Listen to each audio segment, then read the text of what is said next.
Time now for Back Pages tonight here on Sky Sports News, bringing you a first look at these sports stories in the morning's newspapers. And joining us are the sports journalist and broadcaster Henry Winter and the Times Northern sports correspondent Martin Hardy. Welcome along to you both. Let's quickly run you through the Back Pages as we... welcome along to you at home. Welcome along once again to Henry and to Martin. So let's start off with the back page of The Guardian, gents. And they're heading himself. He's a very good manager. I mean, you listen to the Manchester United fans; they are 100% supportive of him. Certainly inside the stadium, we know his record from Sporting Lisbon. He's inherited a bit of a mess that he and the recruitment staff have got to sort out. Manchester United, since Sir Alex left, have had 10 managers, including 4 caretakers, in all that time, in those 12 years. And that comes, the churn doesn't help. Manchester United need to sort of settle down. And I just wish in his press conferences he would just focus on the positives that he's got in the team, the players who are playing well, not too many in fairness, but he can focus on a Lenny Yoro or Bruno Fernandes or 1 or 2 of the younger players coming through, not keeping on going on about his own future, because he's a good manager. And all the noises coming out of Manchester United, certainly from high up, is that the board are going to back him. He's got a tactical template of 3-4-2-1, and this squad doesn't really suit that. So he needs a pre-season to work on his players. He needs another summer. Well, he needs a transfer window to bring the players in. So I think he just needs to sort of calm down and focus on the positives.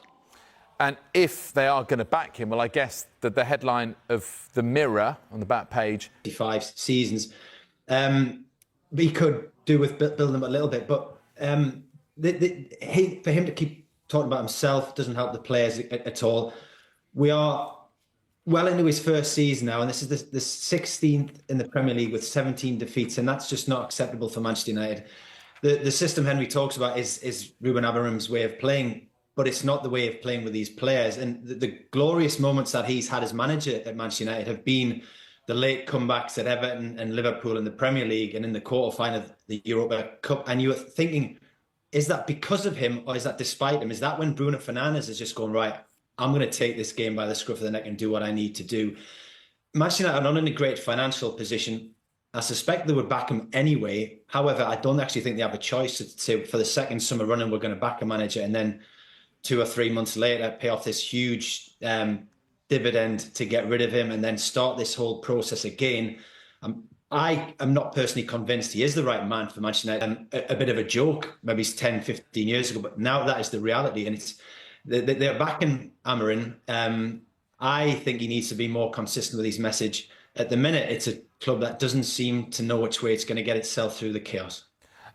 Just picking up on one of those points that you mentioned, Martin, in the back page of the Telegraph, Henry... Otherwise, their season is, 16th in the table. That's pretty humiliating, unacceptable, as Martin rightly says. They want to win. The fans are going over in their numbers to Bilbao. They absolutely want to win that. Manchester United, I mean, even under Ten Hag, who was roundly criticised, got 2 trophies. So absolutely, it will provide a gloss on this season. And OK, people will say Europa League win will paper over the cracks, but it will still be a trophy. It will still allow them, because they're going into the Champions League, to attract better players, the type of players that he wants in the summer. So I simply don't understand this poison chalice. It's a trophy, not a poison chalice. Well, it's a trophy if they win the final, but of course that, it depends a lot on Tottenham Hotspur as well, doesn't it? Although, as far as Spurs fans are concerned, when it comes to injury, when it rains, it pours. And Dejan Kulusevski, Martin, is the latest midfielder to miss the final, as it says there at the top of the eye on the back page. He is the energy he gives to the Tottenham side, especially on the back of James Maddison being ruled out, would have been a huge boost. I don't think it's the end of the world. We think Son's coming back in real good time for this game. There are still attacking options inside of the Tottenham camp. If there's been one thing Postecoglou has been too stubborn to do, it's to try and kind of change his tactical approach and maybe to be a bit more defensive. And maybe this will be one of these factors ahead of the game that determines he has to do that. It's a strange game we have where in the final we have 20 Premier League defeats for Tottenham. I think 16 or 17 for Manchester United. I think, regardless of how Tottenham do, that Postecoglou is probably the more likely of the 2 managers to leave their club this summer, just because of the backlash that Levy has faced. This is it's not good news for Tottenham, but it's not quite the end of the world that perhaps it's been portrayed as. And going into that game, we were in a strange situation where two teams in a season 5 or 10 years ago would be fighting to stay in the Premier League right now with totals of 38 and 39 points, instead of which one of them's going to win a European competition and play in the Champions League next season. You can flip a coin, I think, for that game to decide who's going to win it. I mentioned before, Henry, that when it rains, it pours when it comes to Spurs. They have been unlucky this season with injuries, but does Ange Postecoglou maybe need to shoulder some of that, given that he started Dejan Kulusevski against Crystal Palace? He came off after 20 minutes. So, that management of energies and of players, carrying injuries at this point of the season, he's surely, that's going to have a bearing on that. I thought the headline would have been déjà vu, because Tottenham Hotspur fans have seen this all season. I was there on Sunday. I could actually understand Postecoglou wanting to play Kulusevski, because he was returning from an injury. Okay, he I think had 3 starts and 3 sub appearances in his last 6 games, but I think he needed to get minutes into his legs, because he's a really important player for them. He gives you that, 6 or 7 goals this season, 4 or 5 assists. He's a very important player for Tottenham Hotspur. I mean, it was a fair challenge, a hard challenge from Mark Gay out wide. And as you say, he tried to play on. He went off, had some medical attention, came back on, and then eventually had to sit down and limp off. But as you say, they have been playing occasionally with 2 sort of more defensive midfielders, Bentancur and Gray. Obviously, Basuma can come in there as well. It depends what mood Postecoglou is in Bilbao. But look, a fit Kulusevski, even a 90% Kulusevski would start. So, yeah, it's a blow. Martin, briefly, because we want to cover some other stories here, but in terms of this Europa League final, in terms of the 2 teams who are playing it, in terms of Spurs' midfield woes, is it the team who makes the fewest mistakes who ultimately will win this game, rather than the one with the most class, shall we say? Well, you've had 2, and look, a top manager will be stubborn. They will go to what they know. They've both insisted this is the way that their teams will play, regardless of the personnel, regardless of the fitness of the players. Tottenham have brought some players back a little bit early in their desire to field their strongest team. It's such a difficult game to call. We'll sit, the form of the league we both know is really, really poor. It might be the start. Bruno Fernandes maybe the difference between the 2 sides, because he's had a brilliant season even in a poor team. Whereas if you're looking for the standout for Tottenham, Kulusevski's not there. Son is not quite the player that he was, and he's been out for fitness for quite a while. The thing is, both teams aren't particularly great at defending. It could be an enthralling final, just because they, in all likelihood, they will both go for each other. The city will be full of English fans from the 2 clubs. There'll be an amazing atmosphere. Whether the players feed off that, we hope they will, and we get an amazing game. But as I said, it's a very difficult game to call, just because they are 2 essentially average teams. 4-4 after full time, 6-6 after extra time penalties. I think we're all here for that. Let's move on to a very, very different story, and a bit of a change of gear, admittedly. Back page of the Mail. And he's a terrific player. He's come on and he's trying to sort of change the game and help Forest get into the Champions League.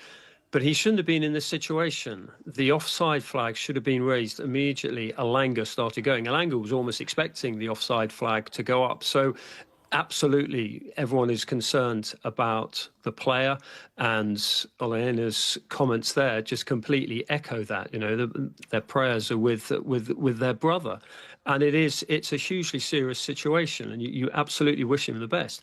But football has got to take a step back, and this is nothing new. These sort of injuries, we've seen it before.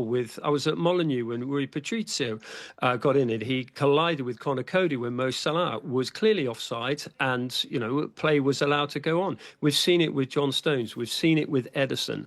When are IFAB, PGMOL, and the FA going to look at this law and the recommendations about when a linesman effectively delays and effectively abnegates responsibility to VAR, and a player gets injured, as has happened with Taiwo? I mean, it's wrong, and football needs to look at itself, as well as, first and foremost, worrying about Taiwo Awoniyi.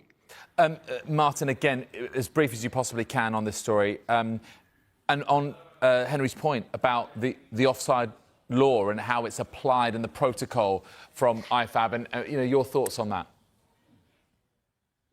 One of the errors of VAR, it makes two games of football take place in front of you sometimes, where the game's still going on and you think either if the game may be recalled, or we know for a fact that's offside. On this one, listen to the former players, because they are the people that shout the loudest, and they've said this right from the beginning, that players are going to get injuries for absolutely nothing, and there'll be serious injuries. And they've been proved, sadly, on this occasion and on several others, as Henry's correctly said, they've been proved correct.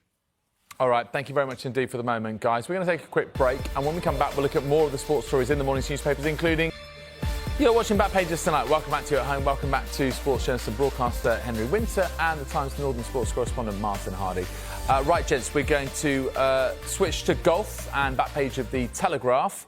And McIlroy's an elite sportsman. I think he just wants to win. And, this is not a sort of a local golf club medal on a Sunday morning. These guys are playing for the absolute elite honours, the majors. And why should he be his mate? They're rivals. We wouldn't expect boxers who step into a ring to be mates in the ring. We might expect it out of it.